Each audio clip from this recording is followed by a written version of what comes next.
Well, welcome IAA HPC members. I am your president this year of 2021. I am Tammy Wynn.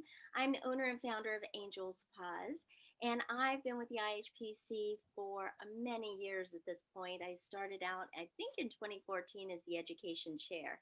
So this year, as president, we're starting something new. We're going to be doing coffee with Tammy. So I do have my coffee here.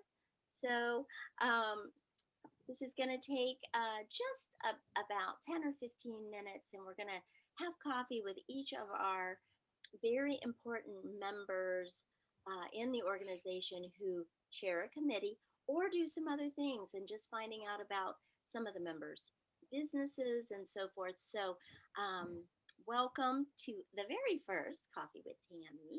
And I'm very excited about our very first guest, and that is Kim Parker, who is the chair of the volunteer committee. I thought it would be absolutely perfect to have her be our very first guest, because as we introduce the different chairs through the year with our coffee with Tammy, then you're going to want to know, how do I get involved with this committee? And our girl is Kim right here. So so Kim, thank you so much for joining me and helping to share with our members how exactly can they get involved. But I want to start with you.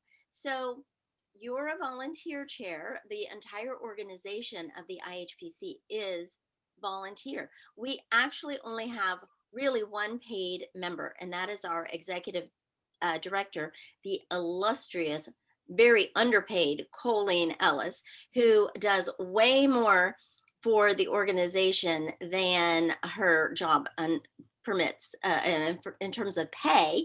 So she's like this much employee and this much volunteer anyway, our Colleen is.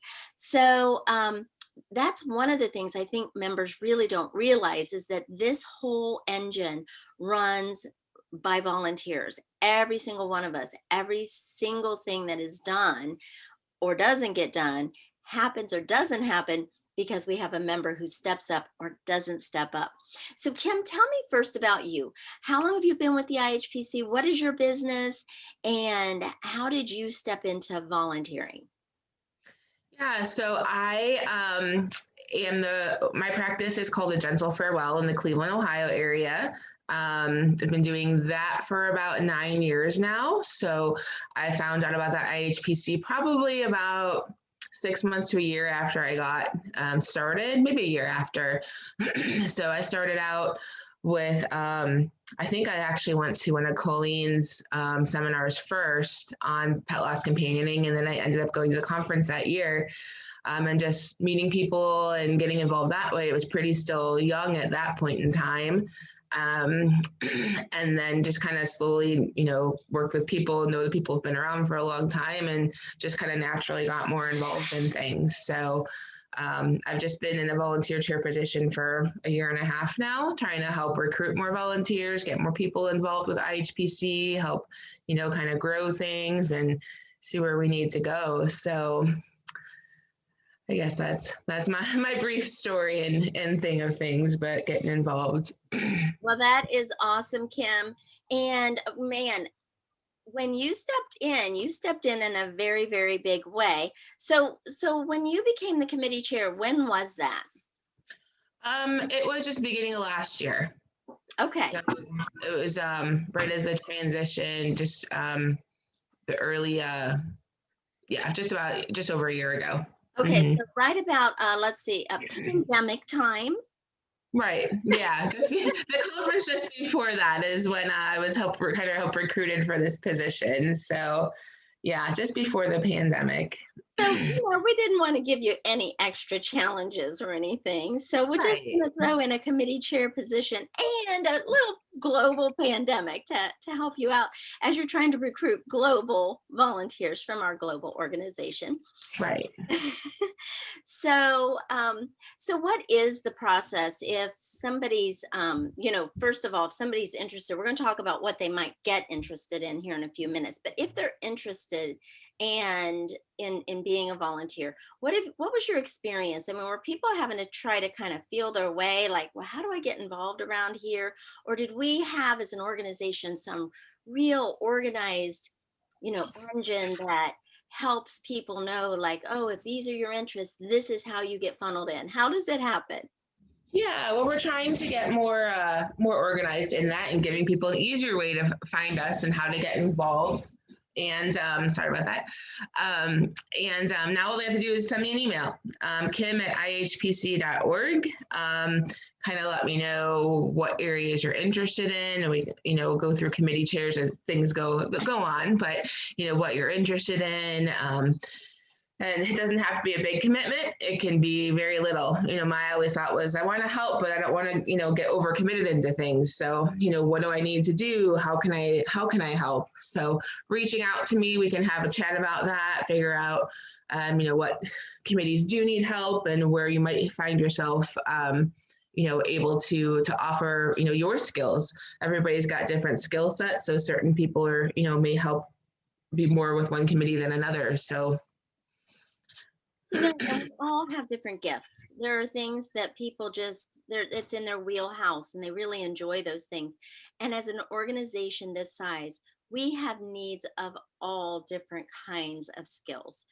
So there is always a fit. If someone feels like, I really want to help this pioneering organization to reach more members and reach more people who could potentially be members, then believe me, we can plug your skills in for help in some way. So let's just walk through, Kim, what are the committees that currently exist that maybe, first of all, whether they're looking for volunteers or not, what are the committees that we have? yeah, so I can walk through some of the basics of them. So there's a membership committee, and they really focus on, I'm sorry, I'm going to start with marketing committee. They really focus on getting the word out there. What is IHPC? Getting our social media blasts out there, webinars, newsletters. They also try to make sure we're getting funding throughout this marketing, helping get money into the organization so we can do what we need to do. There's the conference committee, which obviously organizes the conference each year. They have, a lot of volunteers that go into planning initially behind the scenes, and then when conference comes around, we'll need on-site volunteers for those sorts of things as well. And I'll kind of help coordinate all of those people.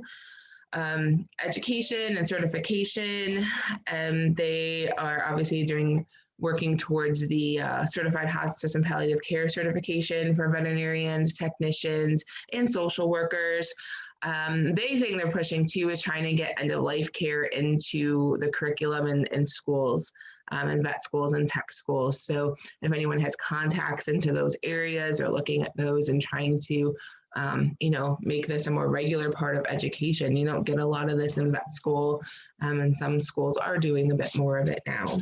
And Kim, I want to stop you right there because that in and of itself is a volunteer activity that 100% of our members could actually help us with, because everybody is probably coming from a school of some sort and reaching back out to their alma mater to let them know that that they could be a conduit, a liaison from the school to us, just to get some information about this amazing education, because you hit the nail on the head.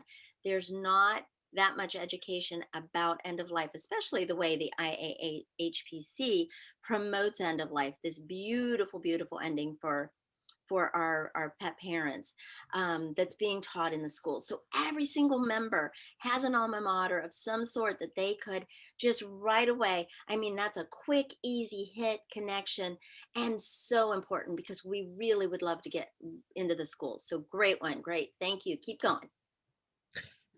Okay, then there's the member benefits committee, and they are working on getting tangible benefits for our members. So working on access to continuing education, providing marketing resources so then those members can then use those things to help promote their own businesses, discounts from vendors and sponsors, and other, really just working on how the members carry out the mission of the IHPC. So what are the things that help support all of our members in that? And I know I think it's a little bit newer committee in my experience, and I think they're working on really trying to get some of these things. So maybe looking for some help there with that. Can I say another thing on that one? Because that is another one that 100% of our members, even if they're feeling like, oh gosh, I'm so busy in my business, I don't have a whole lot of time to serve on a committee and go to meetings and everything. This is something that 100% of our members can also help with, because they have favorite vendors in their business that they're working with already, that they love their product. Maybe they love the particular clay that they're using for making paw prints, or maybe they have a blanket that they particularly love, that they get their logo embroidered on, and they found a vendor who does that kind of thing for them. So helping us as the IHPC make contact with some of these very specialty vendors can be so helpful, because it's helpful for the vendor because they can find a whole new population of people who would really value and love what they have to offer. But additionally, those vendors could become sponsors of the organization and have lots of exposure. But in the process of that, they can make available to our members a discount for their services, which is a great benefit to then our members, and our member benefit committee would love to know about those. So if you are out there and you're working with something in your practice that is just an absolute favorite thing, that is a quick email to Kim, right there on the screen there, to let her know, I love this particular product. It would be so worth reaching out to them, and she can pass that along to the member benefits committee for them to follow up on that. So, okay, wonderful. Thank you, Kim. Keep going. You're doing wonderful. All right. We have the Volunteer Relations Committee, which is my committee, which isn't really a committee at this moment, but maybe we'll add some folks to it. But we're working again on recruiting volunteers, maintaining volunteers, and then recognizing those volunteers for their hard work. So we aim to recognize a volunteer every month. As a volunteer of the month, it comes out in one of our newsletters, and then also, yearly volunteers for everything that they do. There is the Development and Finance Committee. There, again, of course, finances, trying to generate revenue for the organization that will help facilitate our mission. Yeah, I agree. Okay. So there are members out there who this is totally in their wheelhouse. They get so excited about those numbers and data. We need you. We really, really need you. And then there's some other members who are like, oh my gosh, no, don't show me the numbers. And believe me, we have other committees for you too. So go ahead. Yeah, so they work with some of the corporate sponsorships as well throughout the year, and trying to retain those things. So yeah, I'm also not my wheelhouse. So the International Committee, we have members across the globe, so they, work on developing, end of life care in those countries as well, supporting members in those countries, working on those resources. I know there has been translation of some brochures to different languages, and trying to work in some of those things in those areas. So there's people everywhere, so lots of connections to be made. And we really, really need our international people to volunteer, because we need assistance. If this is an international organization, which it is, we need assistance in how can we make this more global friendly. Just even setting up committee meetings, sometimes having those time slots that are going to be friendly to somebody who's across the globe and it's in the middle of their night. We need those international members to come and teach us and guide us and help us really make this be the international organization we want it to be. So wonderful. Mm-hmm. All right. The research committee is looking at, research in end of life care, providing that there is, database studies out there, and highlighting those proven things into what we do. So I'm not as familiar with the fine details of that committee, but I know they're trying to work on, gaining that information and having reputable sources of everything.